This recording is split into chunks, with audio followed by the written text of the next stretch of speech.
Chapter 3. All that day I lay in the dungeon cudgelling my brains for the reason of this new and inexplicable punishment.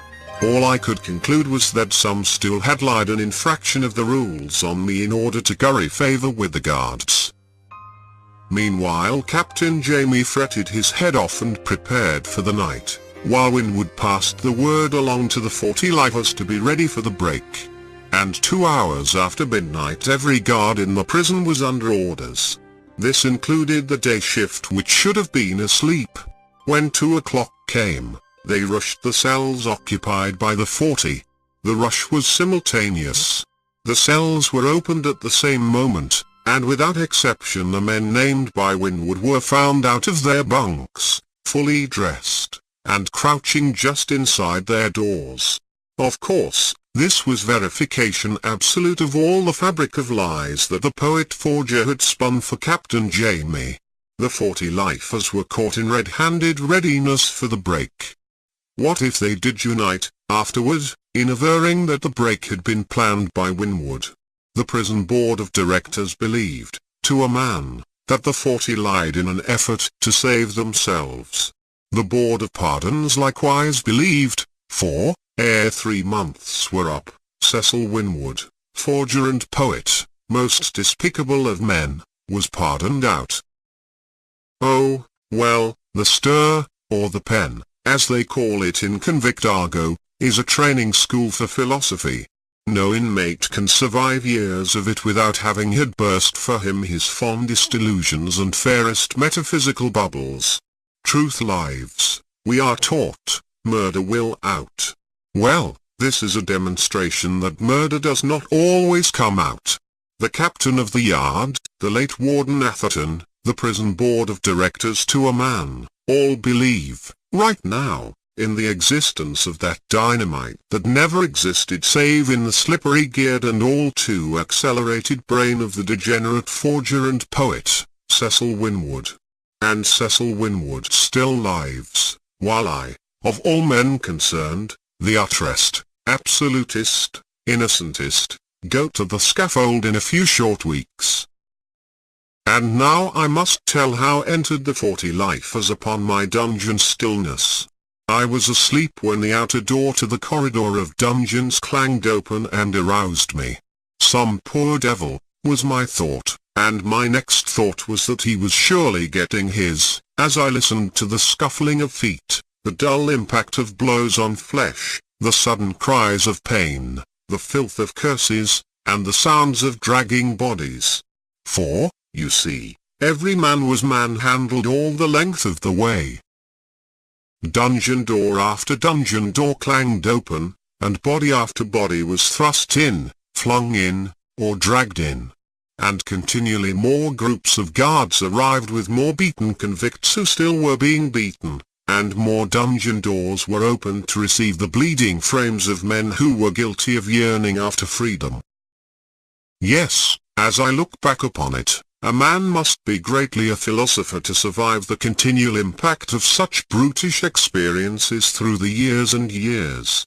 I am such a philosopher.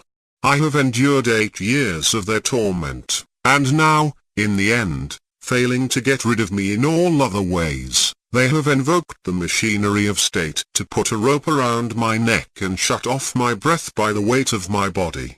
Oh, I know how the experts give expert judgment that the fall through the trap breaks the victim's neck. And the victims, like Shakespeare's traveller, never return to testify to the contrary. But we who have lived in the stir know of the cases that are hushed in the prison crypts, where the victims' necks are not broken. It is a funny thing, this hanging of man. I have never seen a hanging, but I have been told by eyewitnesses the details of a dozen hangings so that I know what will happen to me.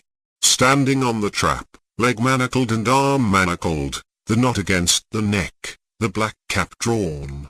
They will drop me down until the momentum of my descending weight is fetched up abruptly short by the tautening of the rope. Then the doctors will group around me, and one will relieve another in successive turns in standing on a stool, his arms passed around me to keep me from swinging like a pendulum, his ear pressed close to my chest, while he counts my fading heartbeats. Sometimes 20 minutes elapse after the trap is sprung ere the heart stops beating. Oh, trust me, they make most scientifically sure that a man is dead once they get him on a rope. I still wander aside from my narrative to ask a question or two of society. I have a right so to wander and so to question, for in a little while they are going to take me out and do this thing to me. If the neck of the victim be broken by the alleged shrewd arrangement of knot and noose, and by the alleged shrewd calculation of the weight of the victim and the length of slack, then why do they manacle the arms of the victim? Society, as a whole, is unable to answer this question. But I know why. So does any amateur who ever engaged in a lynching bee and saw the victim throw up his hands, clutch the rope, and ease the throttle of the noose about his neck so that he might breathe. Another question I will ask of the smug, cotton-wooled member of society, whose soul has never strayed to the red hells. Why do they put the black cap over the head and the face of the victim ere they drop him through the trap? Please remember that in a short while they will put that black cap over my head. So I have a right to ask, do they, your hangdogs, O smug citizen, do these your hangdogs fear to gaze upon the facial horror of the horror they perpetrate for you and ours and at your behest? Please remember that I am not asking this question in the 1200th year after Christ, nor in the time of Christ, nor in the 1200th year before Christ. I, who am to be hanged this year, the 1913th after Christ, ask these questions of you who are assumably Christ's followers, of you whose hangdogs are going to take me out and hide my face under a black cloth because they dare not look upon the horror they do to me while I yet live. And now back to the situation in the dungeons. When the last guard departed and the outer door clanged shut, all the 40 beaten, disappointed men began to talk and ask questions. But, almost immediately, roaring like a bull in order to be heard, Skysail Jack, a giant sailor of a lifer, ordered silence while a census could be taken. The dungeons were full, and dungeon by dungeon, in order of dungeons, shouted out its quota to the roll call.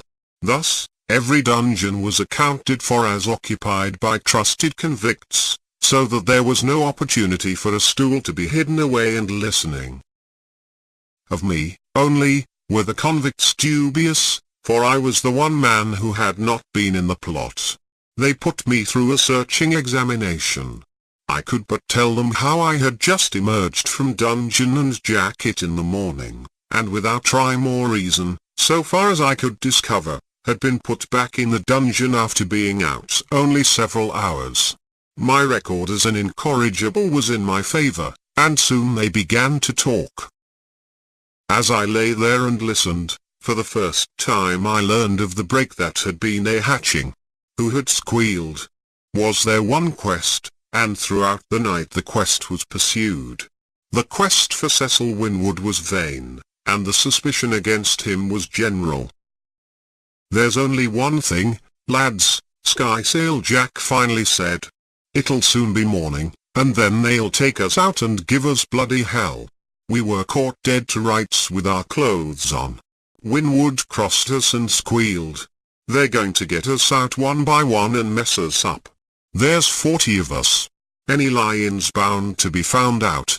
So each lad, when they sweat him, just tells the truth, the whole truth, so help him God." And there, in that dark hole of man's inhumanity, from dungeon cell to dungeon cell, their mouths against the gratings, the 2score lifers solemnly pledged themselves before God to tell the truth. Little good did their truth-telling do them. At 9 o'clock the guards, paid bravos of the smug citizens who constitute the state, full of meat and sleep, were upon us.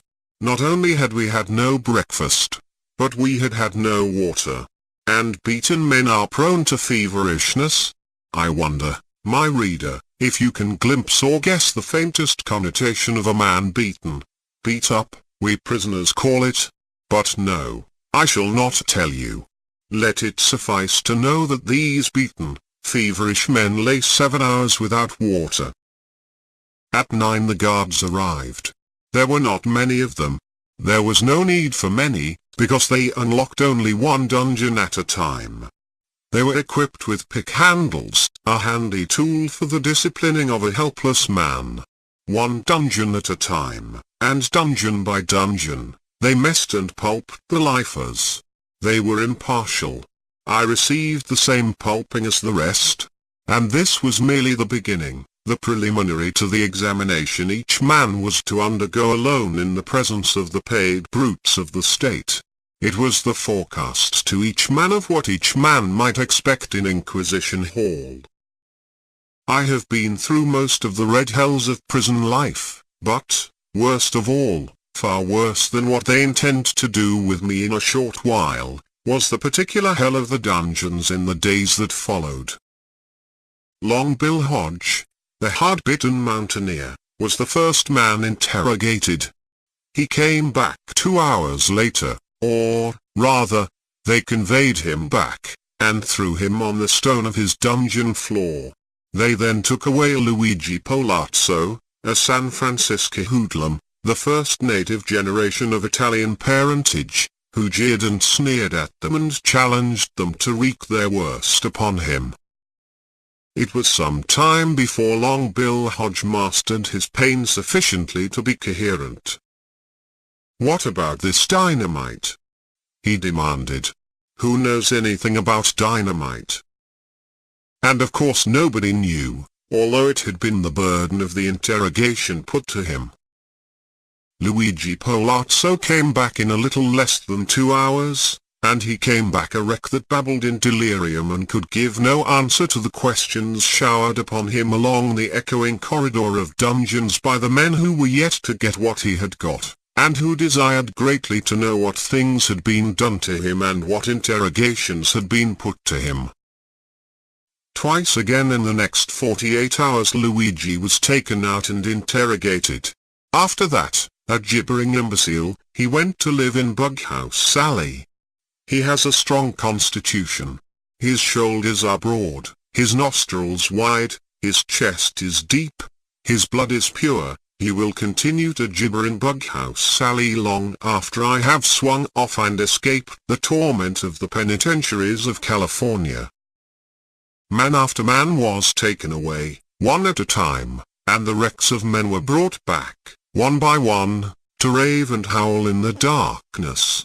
And as I lay there and listened to the moaning and the groaning, and all the idle chattering of pain-addled wits, somehow, vaguely reminiscent, it seemed to me that somewhere, sometime, I had sat in a high place, callous and proud, and listened to a similar chorus of moaning and groaning. Afterwards, as you shall learn, I identified this reminiscence and knew that the moaning and the groaning was of the sweep slaves manacled to their benches, which I heard from above, on the poop, a soldier passenger on a galley of old Rome. That was when I sailed for Alexandria, a captain of men, on my way to Jerusalem. But that is a story I shall tell you later. In the meanwhile,